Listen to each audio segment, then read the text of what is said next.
जय श्री राधे साथियों।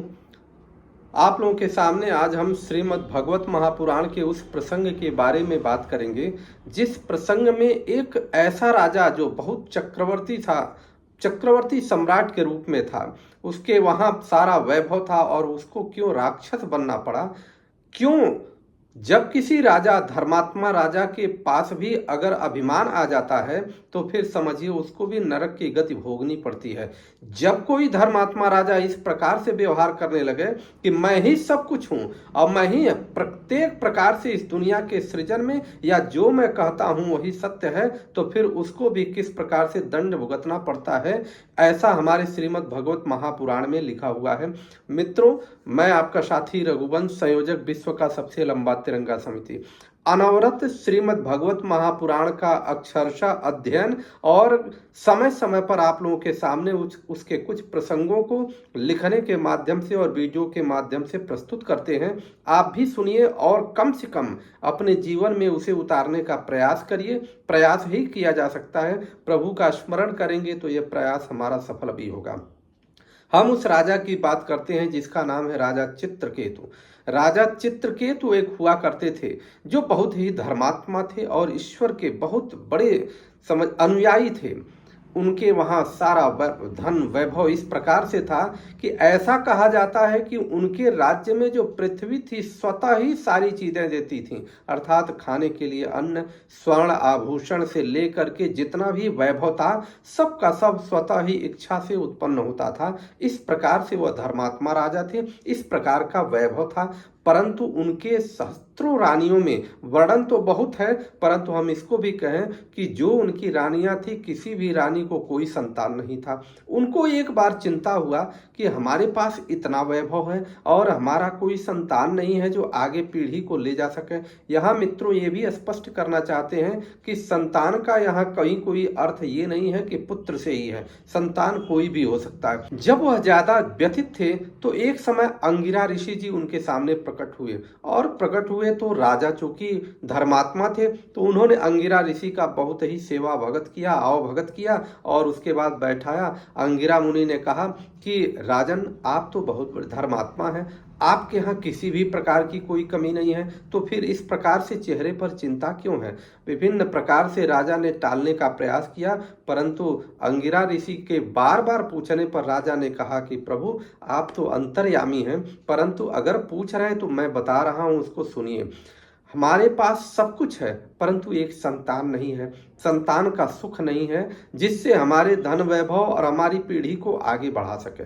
अंगिरा ऋषि ने बहुत चिंतन किया, चिंतन के पश्चात यह बात कही कि आपको एक संतान होगा, क्योंकि यह राजा ने उनसे मांग किया था कि आप इतने तपस्वी हैं, तेजस्वी हैं कि आपका आशीर्वाद मिल जाए तो हमें संतान हो जाएगा।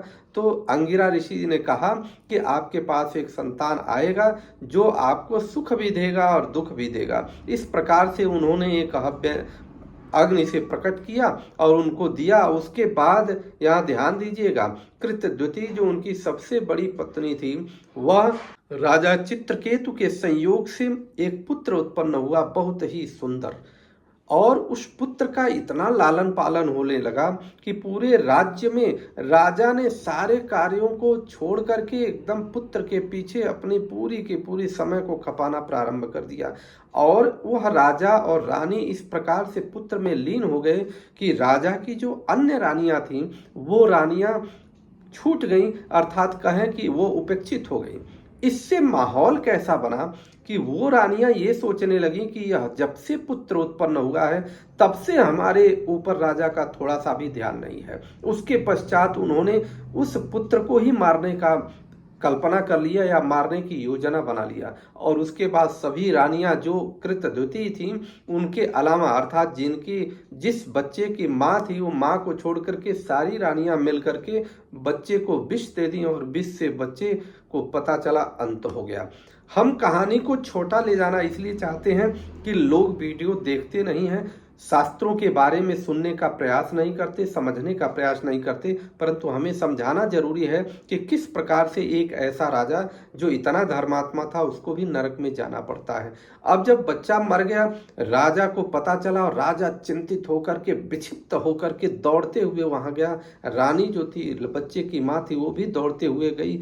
विशेष प्रकार से तरह तरह से वह विलाप करने लगे। अब जब विलाप इतना ज्यादा होने लगा तो अंगिरा ऋषि और नारद मुनि को लगा कि ये राजा तो कुछ ज्यादा ही विक्षिप्त हो गया है। वो प्रकट हुए और प्रकट होकर के उनको समझाने का प्रयास किए, परंतु राजा के अंदर कोई भी बात ज्ञान की जा नहीं रही थी। उस समय केवल अपने पुत्र के वियोग में वही हुआ था। नारद मुनि ने कहा कि ठीक है, मैं तुम्हारा इस संशय को भी दूर कर देता हूं। नारद जी ने अपने योग बल से उस आत्मा को प्रकट किया, उस आत्मा का अर्थ उस बच्चे की आत्मा को प्रकट किया जो वहां से निकल करके चली गई थी। बच्चे की आत्मा प्रकट हुई और नारद जी ने कहा कि देखो, तुम्हारे पिताजी कितने परेशान हैं, रो रहे हैं, तुम्हारी माँ रो रही हैं। हम तुमसे कहते हैं कि या तुमको आदेश करते हैं कि तुम जा करके फिर से इस शरीर में, अपने मृत शरीर में प्रवेश करो और अपने पिता का लालन पालन या पिता के साथ सुख वैभव का भोग करो। आत्मा कहती क्या है? आत्मा कहती है कि कौन पिता, किस प्रकार का पिता? ये हमारे पिता हैं। पिछले जन्म में ये मेरे क्या थे? पुत्र थे, या उसके जन्म में कुछ और थे, भाई थे, किसी जन्म में दुश्मन थे, अगले जन्म में ये हमारे क्या होंगे? अर्थात यहाँ पर कोई भी किसी का पिता नहीं है। आज मुझे मौका मिला है कि मुझे ईश्वर की शरण में जाने का, तो मैं इस मृत शरीर में फिर से नहीं जा सकता। ये इनका कर्म है कि ये अपना भोगें। यह कहते हुए वह आत्मा वहां से अंतर्ध्यान हो गई। और इस प्रकार से जब बात सुना राजा, तो राजा पूरी तरह से वैराग्य से युक्त हुआ और नारद जी के विशेष उपदेश के पश्चात वह पूरे विश्व में भ्रमण करने लगे। और रथ पर, उनको श्री नारायण का रथ मिला था, रथ पर चढ़ करके भ्रमण कर रहे थे।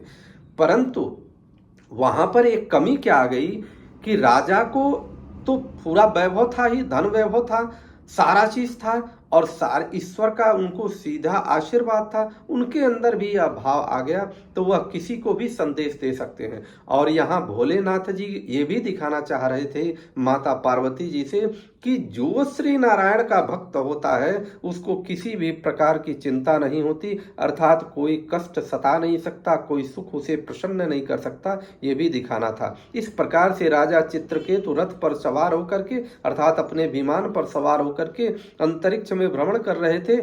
और एक समय ऐसा हुआ कि एक जगह से गुजर रहे थे, वहां देखा कि माता पार्वती जी और भोलेनाथ जी बैठे हुए हैं, सभा बैठी हुई है।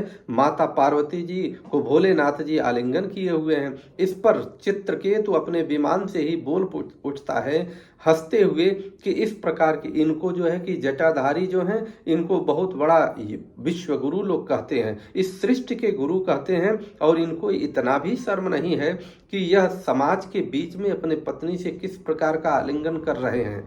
यह बार बार जब कहा तो भोलेनाथ जी तो प्रसन्न हुए, क्योंकि भोलेनाथ जी को यह बात तो समझ में आ गई कि यह तो श्री नारायण की रचना है और इसका भी अभिमान है और अभिमान भी टूटेगा।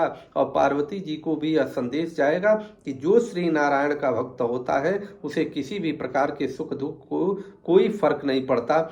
इस पर जब बहुत देर तक वह हंस करके कहा तो पार्वती जी को बुरा लगा और पार्वती जी ने उस राजा चित्रकेतु को शाप दिया कि जा तो राक्षस बन जा, तुम्हारे अंदर अब इतना वैभव हो गया, इतना अभिमान हो गया, तुमको लगता है कि पूरी सृष्टि तुम्हारे ज्ञान से चल रही है, तुमको लगता है कि इनको ब्रह्मा विष्णु जी और लोग जितने भी देवता लोग हैं नहीं समझा पा रहे हैं शंकर जी को, और तुम ही एक बहुत बड़े ज्ञानी हो। इस प्रकार से तू जा, राक्षस बन जा।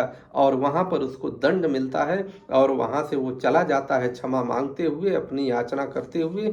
इस प्रकार से इस वीडियो में संदेश आता है श्रीमद् भागवत महापुराण में कि कितना भी आप धर्मज्ञ हों, परंतु जब आप ईश्वर के सामने प्रस्तुत होते हैं तो आपको अपने धर्मज्ञता को पूरी तरह से समाप्त करके, आप अपनी संस्कृति को समाप्त कर केवल और केवल दैन्य भाव में ईश्वर के सामने हाथ जोड़ करके और उनकी आराधना करें, तभी कल्याण है। नहीं तो अच्छे योनि से आपको नरक योनि में जाना पड़ेगा। जय हिंद, जय